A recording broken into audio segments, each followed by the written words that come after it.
আমরা চাঁদপুরের উদ্দেশ্যে রওনা হলাম সবাই। আর খুব সুন্দর একটা পরিবেশ। আমি মেহেদি মেহেদি পুষ্পধারার মেহেদি, পুষ্পধারার প্লটের মালিক, পুষ্পধারা প্লট টুর মালিক। আর আমি তো আছি, আমাকে আপনারা চেনেন। আমি যাচ্ছি আমিও নিতে। হ্যালো মিটু ভাই। হ্যাঁ, আজকের দিনটা হলো অনেক ভালো যাইতেছে। ঘোরাফেরা হচ্ছে, অনেক আনন্দ হচ্ছে, অনেক ভালো লাগলো। নদী, কতজন আছি আমরা সাধারণ। হ্যাঁ, তারপর হলো বাতাস।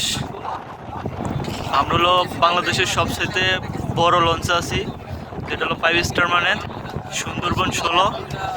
মানে লঞ্চটা যত সুন্দর, আবহাওয়াটাও তত সুন্দর। আমাদের আসলে লঞ্চ আরেকটা আছে, আমরা দুইটা লঞ্চ নিয়ে আসলাম।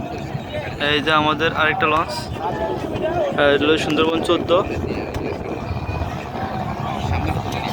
আসলে আজকের ওয়েদারটা, আবহাওয়াটা অনেক সুন্দর, অনেক ভালো লাগছে। হ্যাঁ, অনেক ভালো লাগছে আজকের ওয়েদারটা। এক কথাই উপভোগ করার মতো একটা সময়, অসাধারণ ছিল সময়টা।